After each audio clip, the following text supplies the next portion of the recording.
karena itu adalah sebuah modal untuk kita bisa dipercaya ya dalam hal apapun deh, ya, baik dalam pekerjaan, dalam bisnis, dalam usaha apapun. Ketika 1-2 tahun kemudian kapal itu jadi. You cuma keluar modal berapa? 200 juta. Harga kapalnya? 4 miliar. 4 miliar, gila.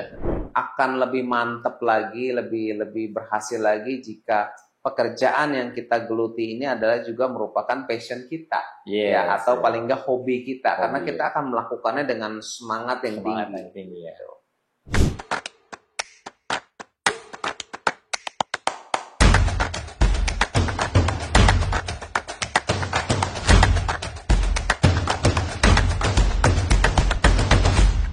Halo Happiest People, ketemu lagi bersama saya dengan Gunawan Lawa dalam Ngobrol Bareng Gunawan. Hari ini kita kedatangan tamu yang luar biasa. Pasti nih yang banyak penasaran nih, bisnis apa nih, Bro Jamie. Kita ngucapin selamat datang dulu ya, Bro Jamie. Ya. Welcome to Ngobrol Bareng Gunawan. Sama-sama Pak. Ya.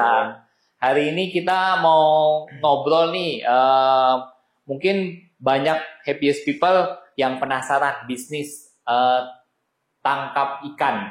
Nah, kebetulan Bro Jamie ini punya bisnis di Perikanan tangkap. Perikanan tangkap, yaitu jadi Bro Jamie punya kapal ya, ada 5 kapal loh, luar biasa banget tuh. Dan kita juga mau dengar cerita nih jatuh bangunnya dalam bisnis kapal gimana ya. Ya, Bro Jamie gimana nih mulai start bisnisnya nih? Ya, sebenarnya usaha bisnis ini mulai dari Papa. Ya, tahun 2005 saya diberikan tanggung jawab untuk mengelola usaha Papa, terutama dalam bisnis perikanan tangkap ini. Nah, jadi dari kecil saya sering istilahnya dikasih pengajaran kuat ya dari Papa bahwa kalau kita nggak punya uang, kita nggak punya apa-apa, hal yang pertama yang harus kita miliki adalah kejujuran. Ya, karena bagi kami, karena papa mama kan juga dari pebisnis semua juga kan, usaha juga, mereka mengajarkan tuh yang pertama yang paling penting itu kejujuran. Karena itu adalah sebuah modal untuk kita bisa dipercaya ya dalam hal apapun deh, ya, baik dalam pekerjaan, dalam bisnis, dalam usaha apapun gitu. Nah dari situ saya ketika saya mulai usaha ini itu yang terus tertanam dalam benak saya, gimana supaya saya bisa lebih sukses, lebih maju lagi, saya harus jujur. Nah masalahnya timbul adalah orang tua mengajarkan kepada kita semua untuk menjadi orang sukses kan, pasti ya. Setiap kita pasti diajarin. Oh, kamu kalau gede itu kita sekolahan yang baik, diajarin dengan pendidikan yang terbaik, pendidikan di rumah juga dan sebagainya, pola asuh, pola didik yang terbaik gitu loh, untuk menjadi orang sukses. Nah, tetapi ada satu missing point nih dari orang tua kita zaman dulu ya. Nah, orang tua kita mengajarkan kita untuk sukses, tetapi dia lupa mengajarkan kita kalau setelah sukses itu harus ngapain. Itu poin yang paling berkesan sih dalam diri saya, sehingga satu ketika pasti ketika kita melakukan segala sesuatu dengan baik, kita etos kerjanya juga baik, hubungan kita dengan karyawan semua baik, dan tentunya dari bantuan Tuhan ya. Kita minta sama Tuhan supaya Tuhan bisa memberikan, kalau kita jalannya benar pasti ada perlindungan Tuhan buat kita. Nah setelah semuanya itu sudah kita jalani dan sukses sudah kita raih, lantas apa gitu loh. Nah itu yang membuat banyak orang, terutama anak-anak muda yang bingung gitu loh. Mereka punya uang tetapi mereka bingung mau ngapain.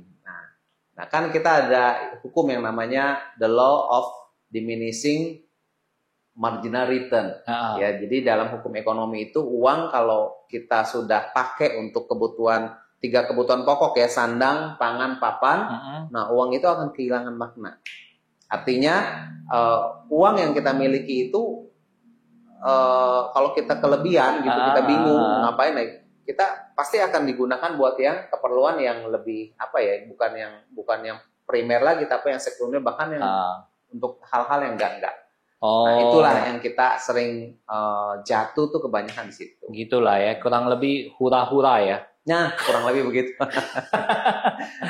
Oke, jadi tapi saya ada dengar nih cerita, katanya sempat ini juga ya, usahanya maju kemudian sempat bangkrut gitu ya. Ya. Itu gimana tuh? Ya. Jadi sudah bangun, kaya, sukses gitu ya, tapi kemudian mengalami tantangan berat ya. Ya. Sampai katanya beli susu juga nggak bisa nih. Betul. Jadi 2005 saya mulai dengan usaha dengan satu kapal. 2008 saya dipercaya juga untuk punya satu kapal lagi, penambahan satu armada lagi. Nah, ketika itu salah satu dari nahkoda kami itu melakukan kecurangan. Artinya ikan yang didapat dari hasil tangkapan itu dijual terlebih dahulu. Ya, dan itu terus kita sudah sering kali nasihatin berulang-ulang sampai satu ketika kita bilang enough. Ya, jadi kepercayaan yang sudah saya tanam ke beliau, tapi beliau melakukan menyalahgunakan istilahnya, sehingga ya sudah kita pisah baik-baik. Iya. Tetapi akibat dari pisahan itu saya nggak tahu ya, jadi mungkin dia ada perasaan ganjal, dia nggak senang dan sebagainya, sehingga dia melakukan hal-hal yang mistis, hal guna-guna untuk supaya istilahnya kapal yang kita punya itu tidak menghasilkan gitu. Jadi banyak kali ketika kita berangkat kapalnya ngalamin musibah, ngalamin anak buah sakit lah, kecelakaan lah dan sebagainya. Dan itu yang membuat saya, ketika kita berangkat pertama kali, itu kan membutuhkan modal kan, modal untuk melaut itu kita perlu modal. Nah itu modal melaut berapa kira-kira?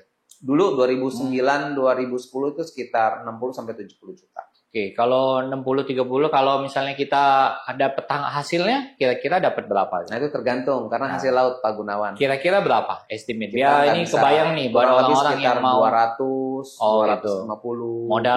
Modal 60, dapatnya 200 ya. Sekitar 200. Itu berapa lama? Itu dalam waktu kurang lebih dulu nggak sampai 2 bulan ya. Nggak sampai 2 bulan ya. Oke. Jadi ini biar ada kebayang nih kalau pengen nyoba-nyoba bisnis, nah ini udah dapat referensi nih. Ya, jadi hal itu yang membuat saya, karena kapal ketika berangkat melaut pulang rugi, sampai akhirnya ya bangkrut gitu loh. Bangkrut. Iya, sampai kapalnya pun saya jual untuk menutupi hutang, minus pengeluaran yang sudah dikeluarin. Terjual berapa? Terjual berapa kapal? Satu aja. Satu aja. Oke. Ya, jadi waktu itu 2000 2010 kali itu kapal saya jual.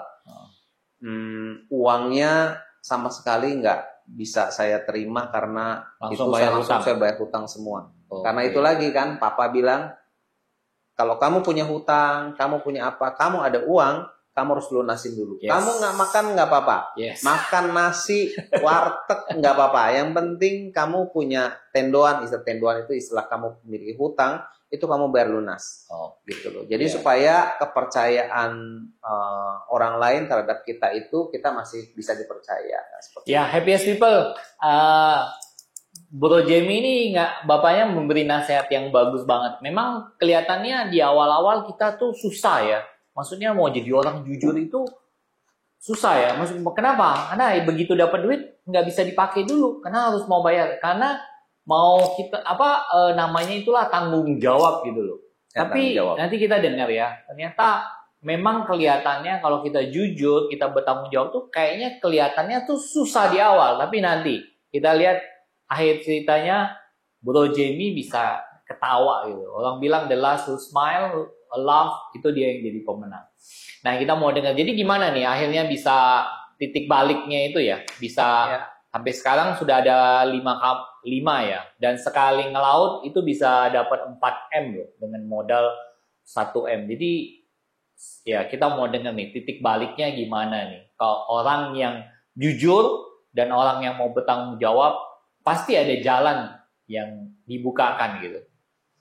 Ya, saya bersyukur sekali karena mungkin juga dari doa keluarga, dari doa istri juga, ya kita sama-sama berdoa dalam keadaan yang serba kekurangan, kita mengubah cara kita, mindset kita dalam berpikir ya. Jadi bagaimana kita belajar untuk ketika kita menjadi orang sukses itu, kita nggak boleh sombong. Kita harus belajar untuk humble, belajar untuk rendah hati. Nah dari situ perlahan-lahan Tuhan buka jalan Pak buat kami. Saya ketemu dengan seorang pengusaha di bidang kapal juga, yang belakangan saya tahu itu luar biasa sekali. Nah, beliaulah yang membantu kami untuk membuatkan satu unit kapal baru. Nah, saya ada dengar ada cerita yang menarik ya. Mungkin bisa cerita sedikit. Dia ngetesnya apa gitu. Oh, iya. Jadi singkat aja kali. Karena beliau dari luar kota, ya, jadi beliau pernah minta tolong pada saya untuk membelikan satu unit mesin yang lumayan besar, 6 silinder. Kebetulan di mana-mana nggak ada, kosong karena unitnya memang laku keras. Nah, ketika saya diminta tolong, saya balik ke Jakarta, saya hubungin agen saya dan ketemu, gitu kan. Jadi setelah itu saya informasi ke beliau, Pak mesinnya ada, gitu loh. Nah mereka jadi beliau ini mentransfer sejumlah uang kepada saya untuk saya belikan mesin. Nah ketika mesinnya ini sudah selesai transaksi pembayaran, karena pembayarannya cash, nah itu dipotong lagi Pak 2 juta. Nah saya tanya sama istri saya, ini karena pembelian ini sudah deal, sudah harga apa adanya saya sudah kasih tahu. Nah ketika karena pembelian ini cash, saya terima cash dari beliau, saya bayar cash, transfer cash ke agennya. Nah agennya ini memberikan saya potongan 2 juta rupiah, saya masih ingat. Nah saya tanya sama istri saya, nih 2 juta ini perlu ngomong apa enggak nih?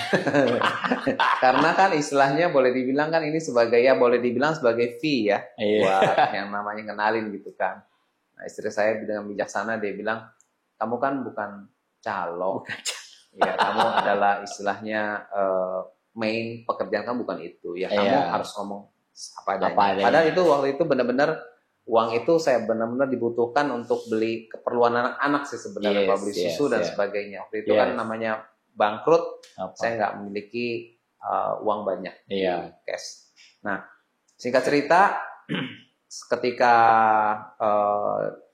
saya diundang lagi ke sana ke daerah itu, nah dia terkesan gitu loh dengan kejujuran saya. Dia bilang, ini bosnya bilang, saya punya karyawan banyak, karyawan saya juga pinter-pinter. Tapi rasanya untuk punya orang, kenal dengan orang yang jujur itu nggak banyak. Nah singkat cerita dia bantu saya. Ya dengan uang yang seadanya, ya dengan uang seadanya yang minim sekali, dia coba cover up semua keperluan pembuatan kapal, mesin-mesin, jaring dan sebagainya, semua dia yang tutupin supaya akhirnya ketika 1-2 tahun kemudian kapal itu jadi. Ini cuma keluar modal berapa? 200 juta. Harga kapalnya? 4 miliar. 4 miliar, gila.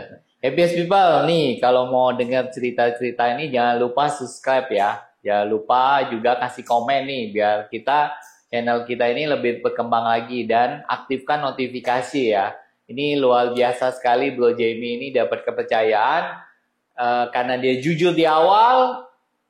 Ada orang memberi kepercayaan ke dia, bahkan membangun kapalnya seharga 4M dan dia cuma keluar 200 juta. Wow, luar biasa sekali ya. Iya. Nah, jadi kapal sekarang udah ada 5.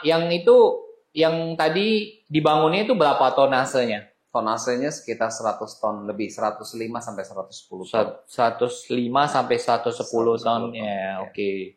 Nah, ya Bro Jamie ya udah inilah ya 5 udah kapalnya sama atau beda tonasenya? Beda-beda ya. Ya, ada yang ukuran kecil juga ada. Oke, jadi hampir setiap bulan ada kapal balik dong. Ada kapal balik. Wah, luar biasa sekali ya.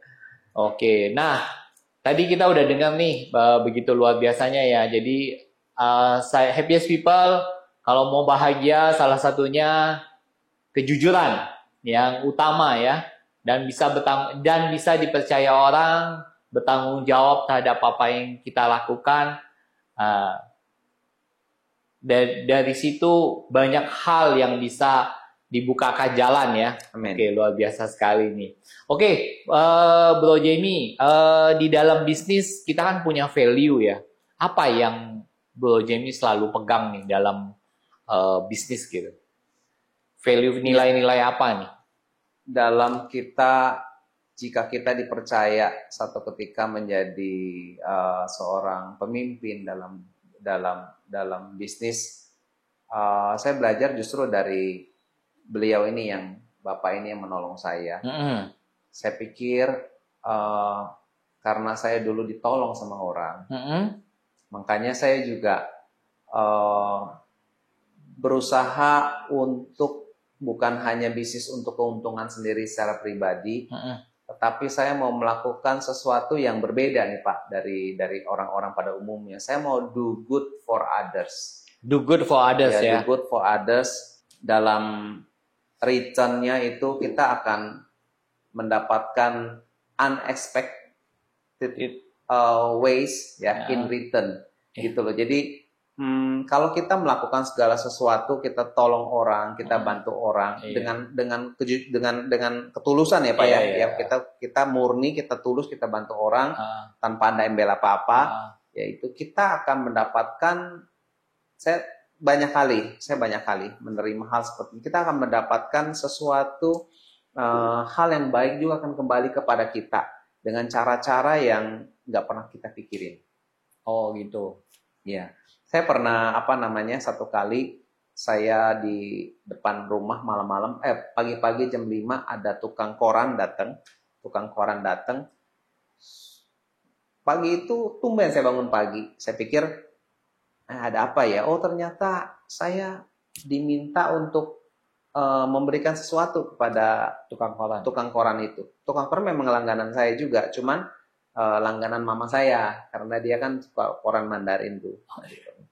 Saya diminta untuk memberikan susu 2 pouch. Kebetulan saya ada Pak stoknya Pak. 2 pouch, 2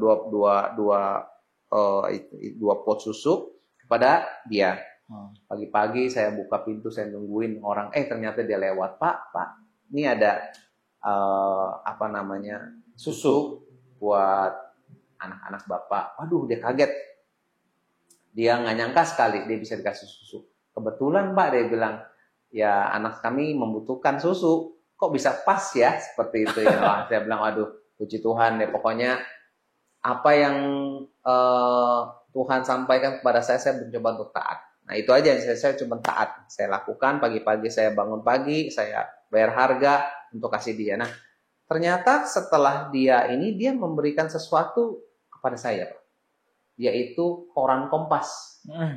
Pak, Bapak kan udah tolong saya nih, udah kasih saya susu, saya kasih Bapak koran ya, saya bilang begitu. Koran Kompas. Saya pikir oke lah, namanya koran Kompas kan semua orang pengen baca. Saya ambil itu koran, saya bawa kantor. Hari itu juga pagi.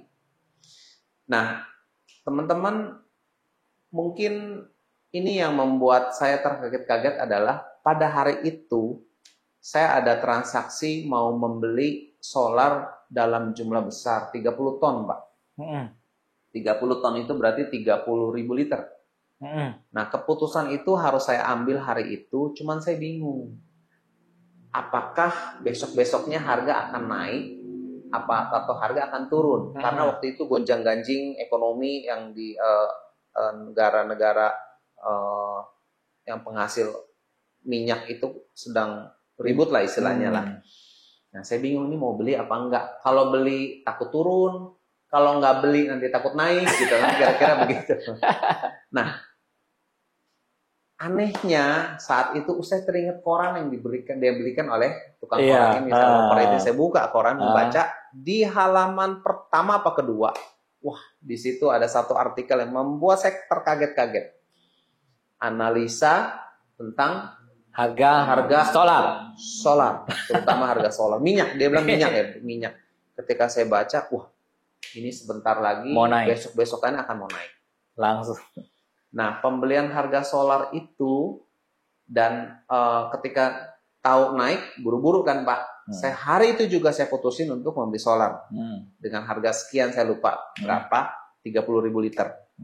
Besok-besokannya naik Pak, 1.500 per liter. Oh, hemat berapa tuh Pak? 45 juta ya? 45 juta, lumayan ya. 45 juta ditukar dengan 4 susu Pak.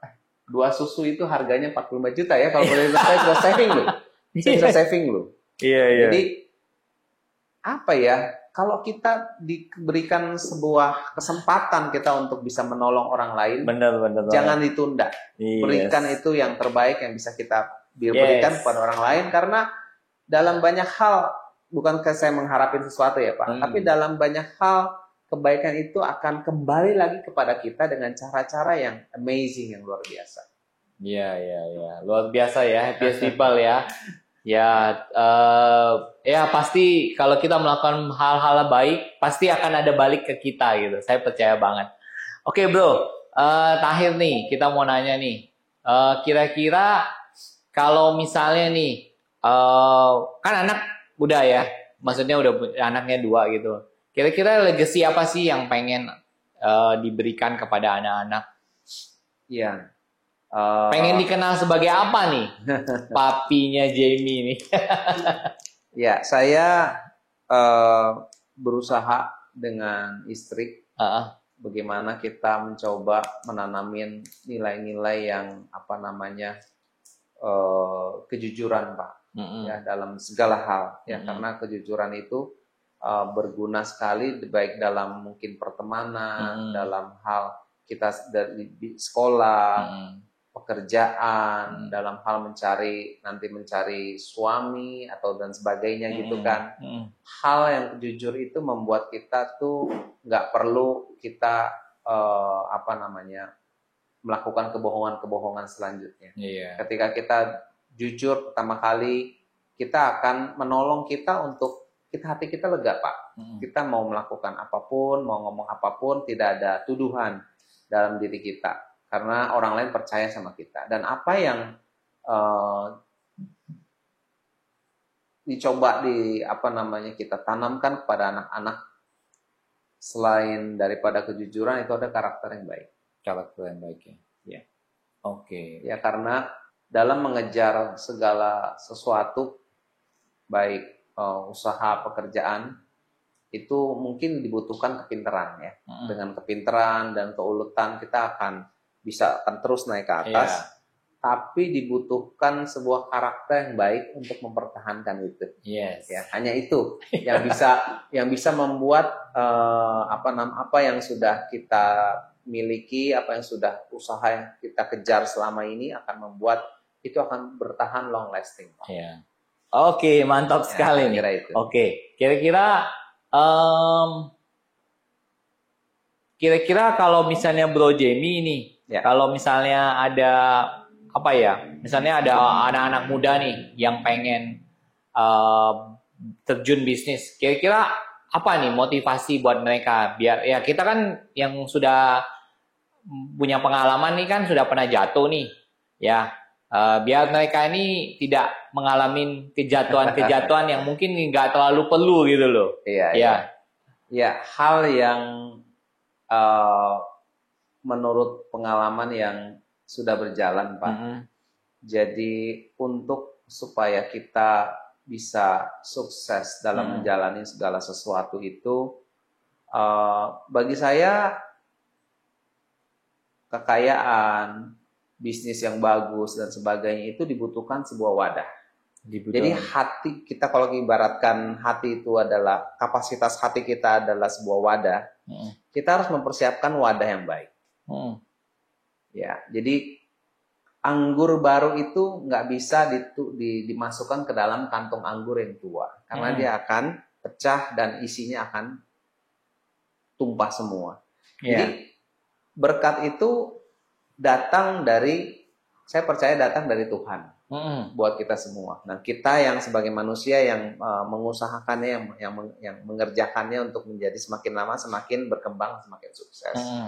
Nah, kalau kita dalam berbisnis kita nggak menyiapin hati kita, Pak, karakter kita, hati kita, belajar untuk bagaimana kita menjadi humble terhadap segala sesuatu. Kan biasanya kan orang kalau nggak kuat-kuat ketika dia berhasil dalam pekerjaan itu menjadi orang yang sombong kan. Nah, sombong itu adalah awal kejatuhan, Pak. Gitu ya, sombong itu awal kejatuhan. Jadi, bagaimana awal pertama kali yang harus kita siapin adalah wadah, kapasitas hati kita dulu. Gitu. Kalau kapasitas hati kita besar, kita penuh dengan kerendahan hati, kita banyak belajar dari orang lain, ya, kita banyak belajar berdoa, kita sering melakukan hal-hal yang baik untuk orang-orang di sekitar kita, maka wadah itu akan semakin kuat, dan semakin kuat. Nah, jadi ketika kita menghadapi masalah, ketika kita menghadapi gonjang-ganjing dalam memulai bisnis jatuh bangun, nah wadah inilah yang senantiasa menjaga kita, karakter yang baik menjaga kita. Jadi ketika kita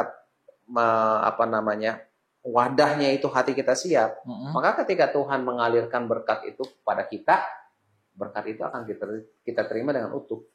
Gitu loh. Jadi nggak siapin karakter lah ya, motivasi itu ya. Jadi itu hati dan karakter, Pak. Hati dan karakter. Oke, ini ada Q&A nih. Lanjutnya nih, kalau di dalam bisnis ini apa penangkapan ikan ya? Bisnis perikanan tangkap. Tantangan terbesarnya apa nih, Pak? Kan kalau tadi saya dengar kan kadang kita melaut udah keluar duit, ternyata dapatnya nggak sesuai yang kita pikirkan kan. Kemudian waktunya juga kadang lama gitu ya.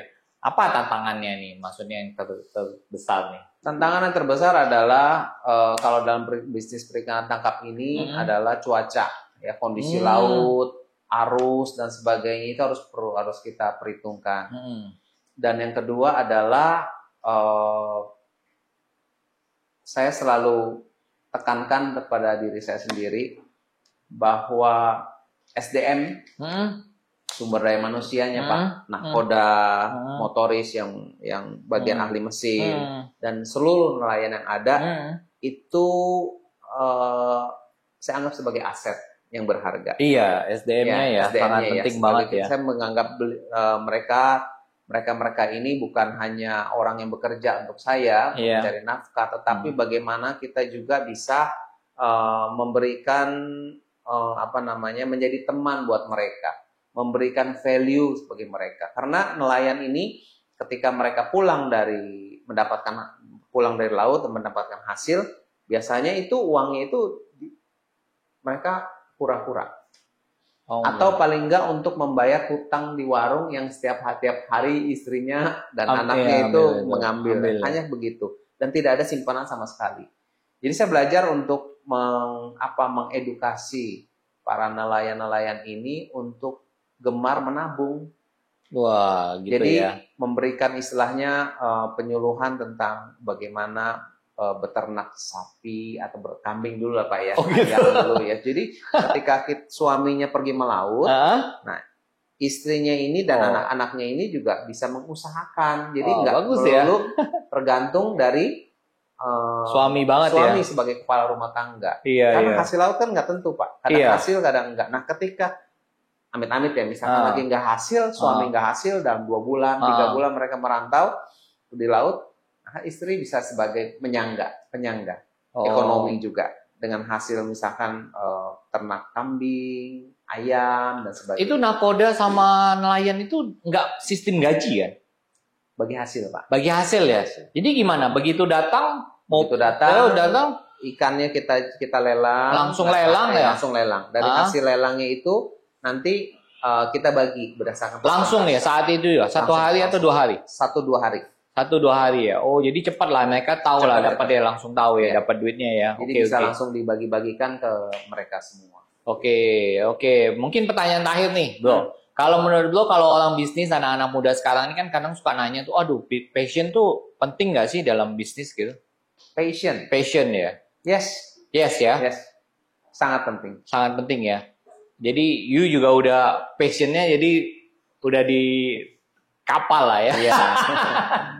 Akan lebih mantap lagi, lebih berhasil lagi jika pekerjaan yang kita geluti ini adalah juga merupakan passion kita, ya, atau paling nggak hobi kita, karena kita akan melakukannya dengan semangat yang tinggi. Ya. Oke, PS People, kita sudahi dulu acara kita. Bro Jamie tadi bagus banget penjelasan beliau. Ya, saya berharap banget ini Happiest People biar kita lebih berkembang lagi. Jangan lupa ya subscribe ya. Thank you buat waktunya, Ya. Bro Jamie. Terima kasih sama-sama. Sukses selalu ya. Amin. Ya. Happiest People, thank you ya buat yang udah nonton. Dukung podcast kita ini dengan cara like, subscribe, dan share channel ini yang kalau kamu merasa ini ada manfaat. Udah tuh komen yang banyak ya. Biar kita juga tahu nih apa kira-kira yang mau kita kembangin. Ya udah, sampai ketemu lagi ya. Bye-bye. Bye-bye.